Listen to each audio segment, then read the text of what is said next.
Hello everyone, I'm Jonathan Little for PokerCoaching.com, here today going over a hand from the most recent season of Poker After Dark. This show has been amazingly fun to watch, and I actually got to make strategy segments covering many of the most exciting hands that are part of the show. And we're actually going to watch my strategy segment for this hand at the end of this video, so make sure you stick around for that. Before we get started, do me a quick favor, click the like and subscribe buttons below, and even the little notification bell, ding ding, I would appreciate it.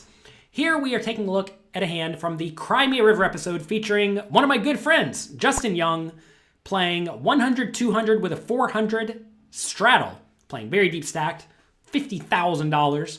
Folds around to Ben Lamb in the small blind, who raises it up with ace-7 of diamonds. Ben Lamb has been around poker for forever, absolute crusher.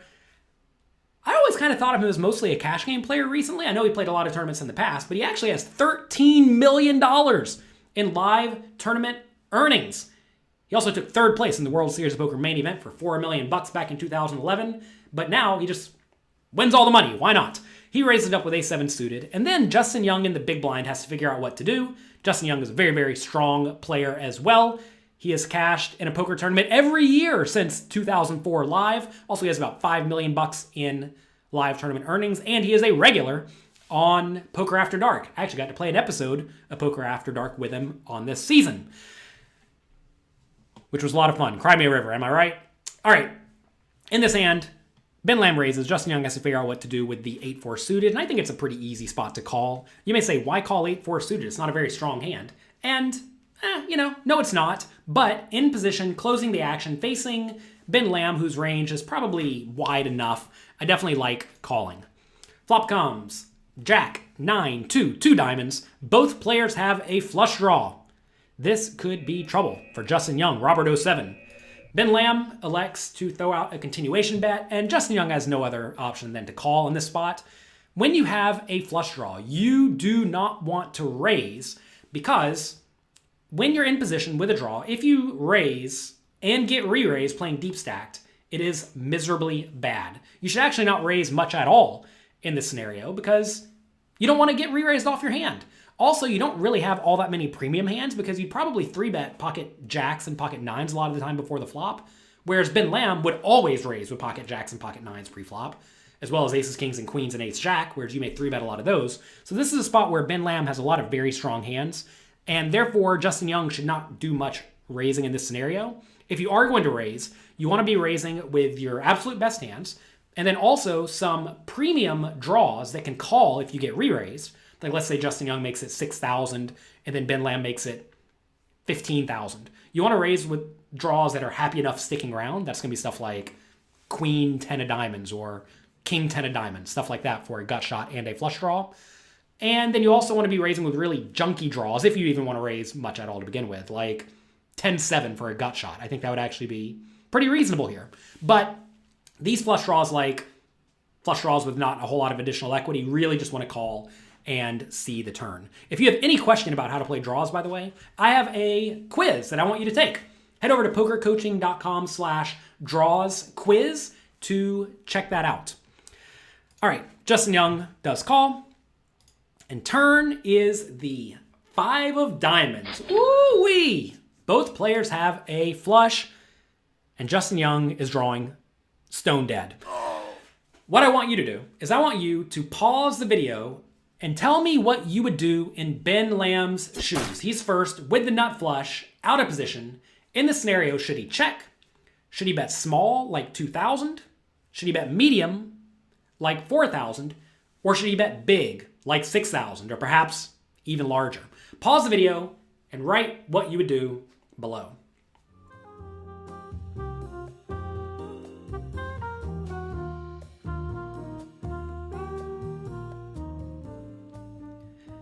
All right, hope you did that.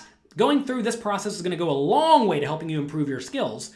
And at pokercoaching.com, we have over 1,000 interactive quizzes where me and my coaches put you in our shoes and ask you what you would do in all of these scenarios, and you have to come up with the right answer. And if you get the right answer, great.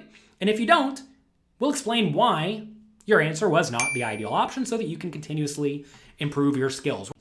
All right, Here with the ace-7 suited, I think Ben Lamb has two options. He can either check or bet big. Let's talk about bet big first. That's the most obvious answer. Betting big is very nice because you extract value from a jack and a 9 and random hands with a diamond, like king of diamonds 10 that would float the flop. So betting big has a lot of merit. However, checking is quite nice too, because when you check, that protects your checking range very, very much. And it turns out some of the best hands to check are hands that are the super nuts, that you know you are never, ever, ever, ever, ever folding. Like this hand, right? And what this does is it makes it to where Justin Young cannot just aggressively attack whenever you check. Because imagine if you bet the turn with all of your flushes and all of your jacks, and you check all hands worse than a jack. Well, what does that do to your checking range? It makes it all junk, right? It makes it pocket tens and worse. And if Justin Young just bets the turn and the river, you have to fold out almost all of that. So in order to protect your checking range, you want to make sure you check with some very, very strong hands. Also, I'm sure Ben Lamb and Justin Young have played some poker together before. He probably knows that Justin Young likes to battle. I've played some pretty fun hands with Justin Young. One that sticks in my mind that cost me a bunch of money. We were playing 10-20 no limit. Must have been 15 years ago. And somehow he put in like the 5-bet preflop with the 9-2 offsuit. I, of course, had the aces, and Justin Young got me. So that was a lot of fun. He stacked me for like $10,000 back in the day. He's probably about to give it away right here on this hand, I bet. What do you think? All right, anyway, this is a spot where I think Ben Lamb either needs to bet big or he needs to check. And he does go for the tricky check to give loose, battling, aggressive Justin Young every possible opportunity to get out of line. Of course, Justin Young has a flush, and now Justin Young just needs to bet, right? I think Justin should probably go for a little bit bigger of a bet size, because in this scenario, kind of like Ben Lamb, Justin wants to be betting with his best hands and his draws, and in this scenario, 8-4 suited is definitely one of his best hands, and it also has to worry about getting outdrawn by a hand like pocket tens with a 10 of diamonds. And pocket tens with a 10 of diamonds is just not folding to any bet, right? So I think there's a lot of merit in betting for protection in this scenario, because even though Justin Young does have a flush, which is normally very, very strong, it actually is pretty susceptible to getting outdrawn. The only time the small bet or smallish bet is good, I think, is if he thinks Ben Lamb's range is very, very weak, which I got to presume Ben Lamb has a reasonably protected range where he's checking a lot of jacks on the turn and some overpairs on the turn just to have a nice, easy check call hand. So back around to Ben Lamb. Does he spring the trap? No, do not spring the trap. This is a spot where you need to call. And the reason you need to call is because if Justin has a flush, you're going to win a big pot anyway. If he has a set, you're going to win a big pot anyway. If he has a bluff, well, you're only going to win a big pot if you call and give him another chance to bluff. What if Justin has a hand like King of Diamonds 10 that he decided to bet? Well, you really want to keep him in and let him catch up to a flush, right? Or let him have King High on the river and let him bluff. So this is a fantastic spot to check and call. A lot of people get it in their minds that they have to raise because they don't want to miss value. But against an aggressive opponent, especially one who is capable of bluffing the river, you must call. I understand here Justin Young has a flush and you'd rather just get it all in immediately. But remember, we don't know Justin Young has a flush from Ben Lamb's point of view. Ben Lamb does make the very, very good call. Check every river, Ben Lamb. Whatever the river is, just check. He checks. Justin Young has to value bet. I go for a pretty big value bet again. Justin Young does go 2/3 pot. I like this a lot. This is going to put a lot of jacks in a pretty tough spot. Overpairs in a tough spot. They probably just have to pay off against loose battling Justin Young. And now, Ben Lamb is going to win all the money. Ben Lamb goes all in. I'm sure Justin Young knows Ben Lamb can get in there and battle too. So I think this is just a reluctant call off. I understand you lose to all flushes, but there are also many hands that Ben Lamb may decide to turn into a bluff at this point, like any hand with an ace of diamonds, any hand with a king of diamonds. These are all hands that will at least consider it. Because at this point, when Justin Young bets the river, he's got to be pretty polarized to either like a pretty strong made hand, like 2-pair or better, or nothing. And I do think 2-pair will fold out against this check raise sometimes. So I do think Ben Lamb should have a reasonable number of bluffs. Now, of course, if you're playing against players who don't bluff the river nearly often enough, and I will make this very clear statement, most people in most games, especially small and medium stakes games, do not check raise the river often enough. If you know your opponents don't bluff often enough, and you know they would only check raise this river with a flush, they're not going to check raise with straights or sets or 2 pairs, then even though Justin Young has a very good hand, this is just a fold. But Ben Lamb's a world-class player. He's going to have an adequate number of bluffs, maybe even over-bluffing. A lot of the best players in the world actually get after it on the river because their opponents use that logic I just laid out, where my opponents don't bluff a lot, so I fold river check raises. Therefore, the best players in the world do perhaps even a little bit too much check raising. Against someone like Ben Lamb, this is just an easy call. And Justin Young does make the call.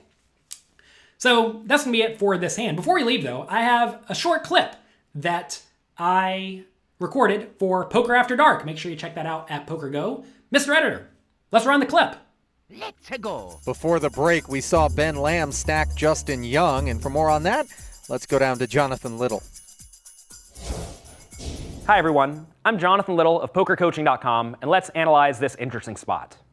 When you turn the nuts, as Ben Lamb does in this scenario, you should usually bet to continue building the pot.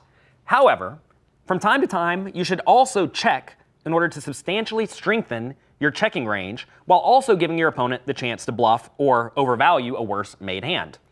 That's exactly what happened in this spot when Justin Young was on the nasty end of a cooler.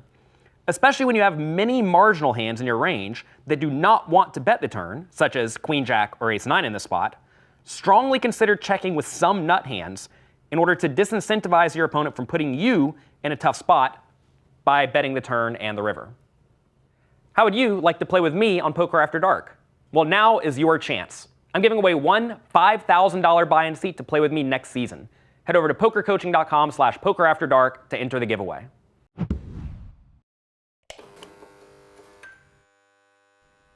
I hope you enjoyed that short snippet of Poker After Dark. If you like these segments, please do me a favor and let the people at PokerGo know, so maybe they'll have me back for next season.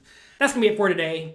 Hope you have a great, great week. Click the like, subscribe, and notification buttons below. I would really, really appreciate it. Good luck. Hope you're lucky.